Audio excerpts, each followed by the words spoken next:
Makadi vadiwa vatereri kumativi mana enyika kwamungange muri. Ndinokugamuchirai zvekare mune chimwe chirongwa chema-secrets nema-confessions naAunty Mamo. Ndichingoti ruregerero. Guys, I was not feeling well, but ndadzoka futi zvekare.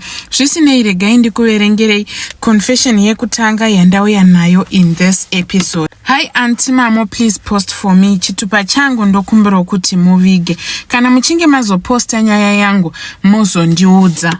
Tete ini ndiri murume ane makore 48 ekuberekwa. Confession yandauya nayo pano, it's because ndaneta with this kind of life. Tete inini ndiri mufundisi werimwe sangano rakatekeshera rinozikanwa nemukurumbira. Sangano iri ritori sangano rakatekeshera nyika zhinji dzakakura zvikuru kwazvo. But tete inini ndaneta neleadership iyi. Mari chaiyo nditori nayo, mari yakatowanda zvekutodaro. Kana ari semachechi, I can't even mention kuti ndakavakisa machechi mangani. There are a lot, akawanda machechi acho. But problem yakaitika tete kuti ndizosvika pakukudza sangano iri, I went through a lot. Zvinhu zvekuti ndakatoita zvekutorombera kuti sangano rangu iri ringe richikura. Matangiro azvakaita zvakatanga sekudai.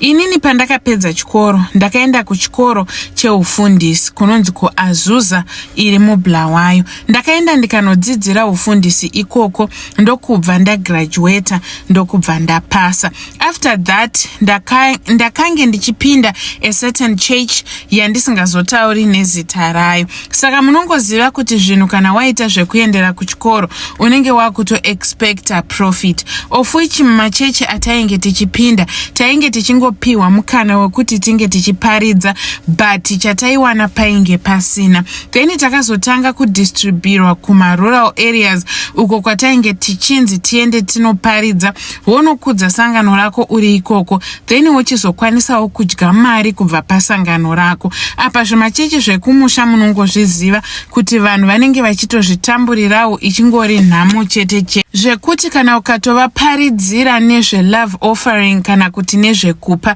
unenge uchitovatuka indirect.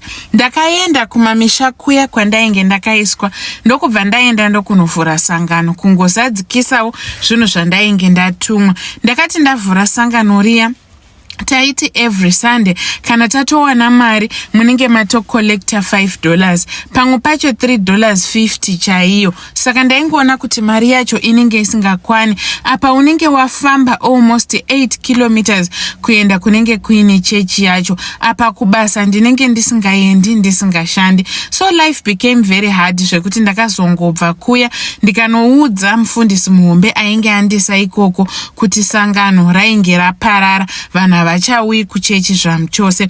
Ndakabva ndadzoka ndokubva ndauya ndikagara mudhorobha mandaigara, ndokubva ndatanga kuenda kuchechi. Zvisinei, ndakazobatwa nemweya wekuti ndinge ndichivhura rangu sangano ndiri ndega. Ndipo pandakabva ndazovhura chechi yangu ndiri ndega, ndikatanga kuinvita vanhu vainge vachiuya, pamwe pacho vanga vasingauyi. Munongoziva vanhu vatema vanoda kudya. Taiti kana tikaita macrusade ekuti panenge pachibikwa chikafu paizara kuti but kana ari maSundays hakuna kana mumwe chete aiuya. Inini ndakazotanga kuhandira mufundisi wangu nerwekuseri, ndakuita ndichiwirirana nemamwe mafundisi ekune mamwe masangano uko kwandainge ndichiona kuti masangano avo ainge ari mahombe akakura. I started getting close and closer to them, ndichitsvagawo ma-ideas kuti nai vanhu vakuru, what can I do kana ndiri kuda kukudzawo sangano rangu, because I have tried preaching and praying kuti ndiwane wai dzekufudza, but vanhu havasi kana kutombouya zvamuchose. Ndakutozikanwa nesutu yangu yeblack nesheti yangu yepurple. Then ndipo pandakazotorwa nevamwe mufundisi vakanditi wozouya kumba kwangu totaura man to man. Ndakazoenda kumba kwapastor vaya ndokunogara navo pasi, takabva tataura tete, ndokubva vangondiudza kuti ndichazokutora ndoenda newe kumusangano wedu wekupera kwegore, woenda unosangana nevamwe vafundisi, but kunotoda kuti unge uchitobata flight because hatindi nemabhazi because kunze kwenyika. I will not mention the country.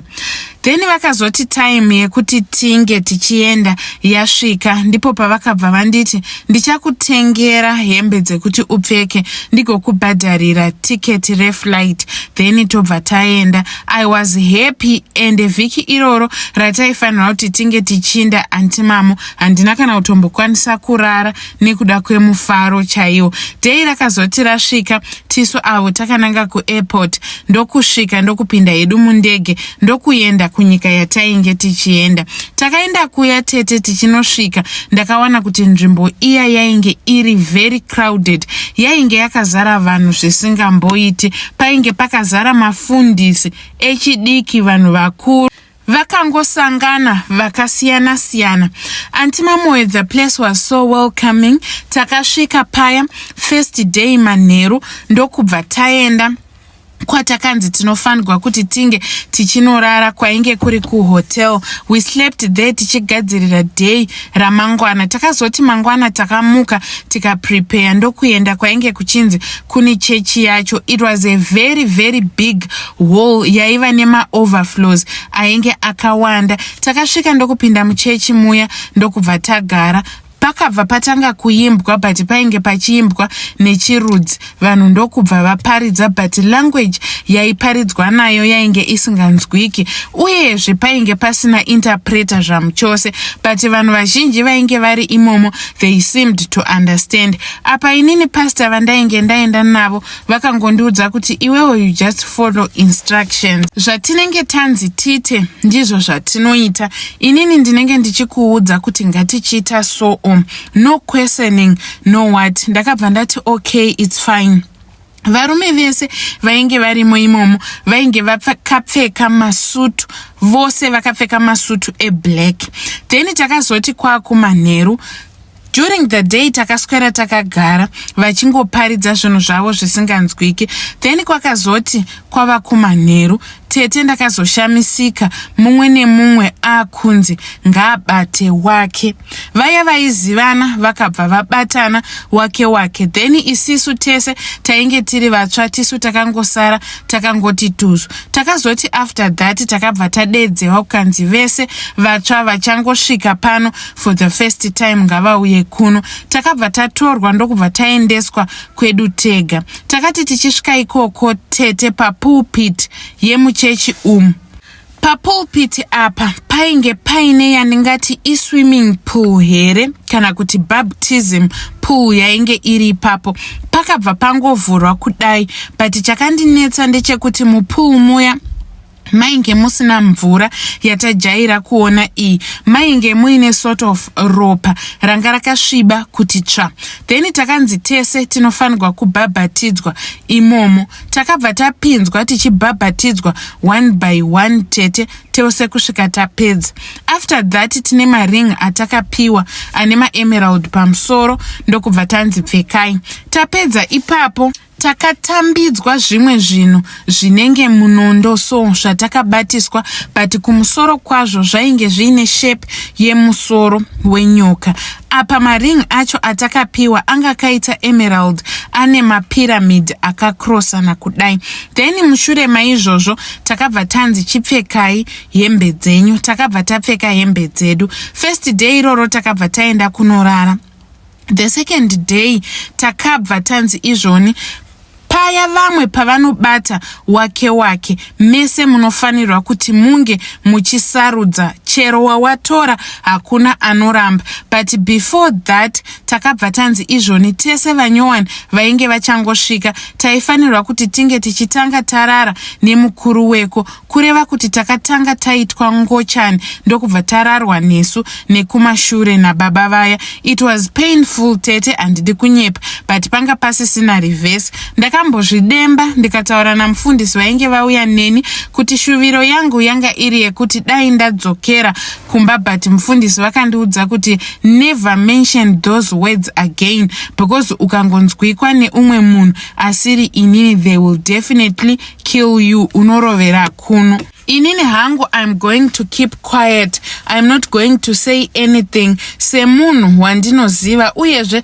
semunhu wandakabva naye, ndinotya kuti vanhu vanozonoti ko ndakakuisepi, but ukanzwikwa nemumwe munhu asiri inini, you are definitely going to die. Saka ndainge ndisisina sarudzo. Mushure mekunge tarara neuya ainge achinzi ndiye mukuru wedu tose, mangwana acho takazomuka tichipfekedzwa magauni akaita like graduation gown, so ainge ari black nemaskava red nemahete acho ainge ari red. Then tadero takapuwa maskava ainge aine mapyramid akakrosana, kumcheto kwao uku anga akanyorwa kunzi 666. Takabva tatoita ceremony ipapo ndokubva tatopiwa macertificate, but takanzi mumwe nemumwe hapana ari kutakura certificate rake achienda naro anyway. Mumwe nemumwe ari kusiya akahenga certificate rake muno. Takabva taita saizvozvo.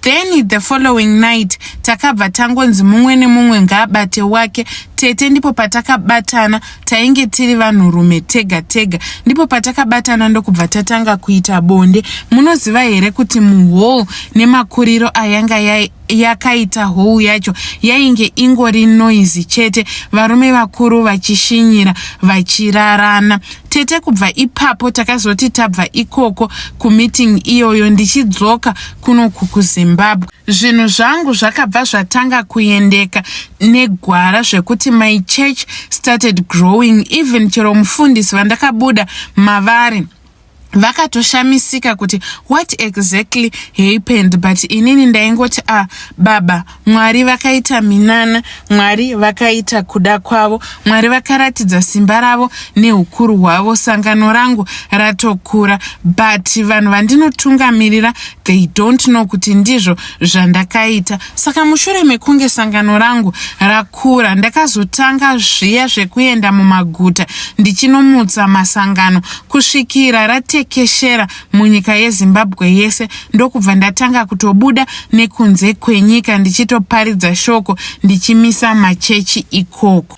At first zvinhu izvi zvaindinakidza because ndainge ndichiwana mari kubva pazviri, ende nanhasi ndichiri kuwana mari. Miko dzanga dziri dzekuti gore rega rega kunopera kwaro tinobuda tichienda kunze kwenyika ikoko, uko kunova kwatinonoungana sevafundisi vemasangano akasiyana siyana kubva munyika dzose dzemuAfrica nevamwe venyika dzekuEurope vachitouya, even chero varungu chaivo tinenge titori navo ikoko, tichisangana ikoko tichiita mabasa edu awa once in a while. Saka ndakazosvika pachikamu chekuti ndakaroora mudzimai ndokubva tatanga kugarisana. My wife didn't notice kuti inini ndiri munhu anoita zveungochani, nekuda kwekuti ndaingomirira kuzonoitwa panopera gore ipapo patinonosangana kumusangano wedu, but nekufamba kwenguva I started losing my feelings and interest pamudzimai wangu. Ndava kutodevelopa mafeelings pane vamwe varume vekuchechi. Ndikakuudzai kuti patimu rekuchechi kwangu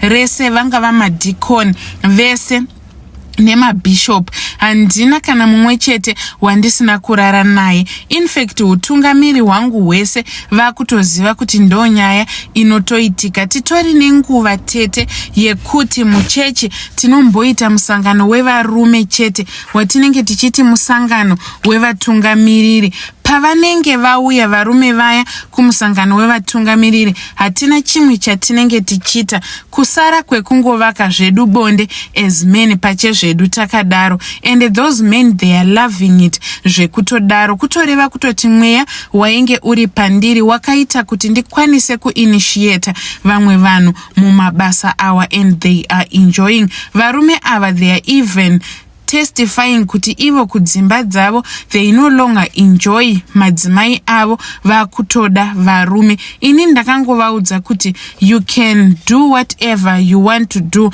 but make sure kuti hamubatwi nemadzimai enyu. Titori negrupu redu as ma leaders echechi iro ratinenge tichikandirana mavideos ekuti munhu kana kaenda out nepartner yake like bishop vakaenda out nevamwe mudhikoni rume vobva vasvika voita madhiri avo avanoita vanototora na video vobva vasenda video riya mugrupu rekuchechi kwedu tinenge tichitoona tichitopanana maideas. In fact ndingangoti munhu wese anenge aita bonde anotosenda video rake mugrupu tichiratidzana nekudzidzisana nekuudzana kuti ndizvo here kana kuti hazvisi, where must you improve. Ende uyezve hatina mutemo uya wekuti nhingi ndewa nhingi, you just choose any partner that you want musi uoyo. Ukangofunga kuti ndiri kuda kubuda naElder Nhingi makutobuda makutonotsikisa madhiri enyu. Antima muyu ndiyo yanga iri confession yangu. Please let me know kana muchinge maposta.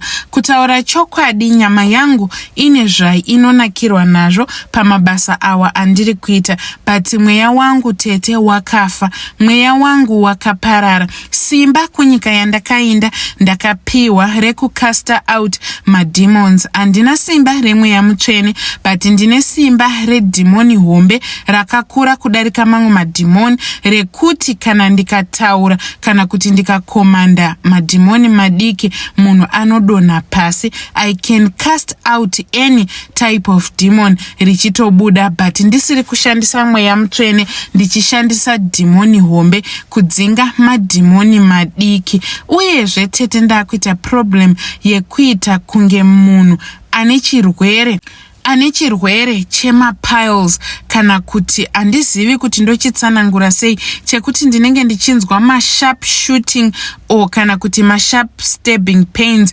kumashure kwangu uko, but izvi ndinongozvinzwa kana ndisiri panguva yekuita mabasa angu, but kana time yekuti ndinge ndichiita mabasa yasvika, this pain inodisappear zvamuchose. Plus ndiri kuita dambudziko rekuti ndakuita problem yekuti handichakwanisi kusunga kumashure kwangu. Sometimes mudzimai wangu kana achiwacha maboxer shorts angu kana kuti mapenti angu anotosangana netumvura tune tsvina pamabhurugwa angu otondibvunza kuti ko what's wrong with you. Ndobva ndangomudza kuti mudumbu mangu muri loose, sometimes ndinokurirwa, but hatombozvizivi kuti system yangu yakatoshama nekuda kwekurara nevamwe vanhurume. Please let me know kana muchinge maposta, ndichateverera mucomment section. Vadiwa vatereri ndo yanga iri confession ya Heidi. Zvisinei, you can let us know what you think. Zvakaoma. I'm not here to judge zvangu, but yo mawani dzimwe chechi dzedu idzi zvakaoma. Zvino tichaziva sei kuti apa ndipo pana Mwari apa hapana, because mese munongodana muzita rimwe chete rinova zita raMwari, but mabasa akasiyana. Zvisinei vadiwa vatereri, ndiyo confession yandanga ndinayo in this episode. Ngatisanganei zvekare mune zvimwe zvirongwa zvinotevera. Please don't forget to comment, like uyezve nekusubscribe.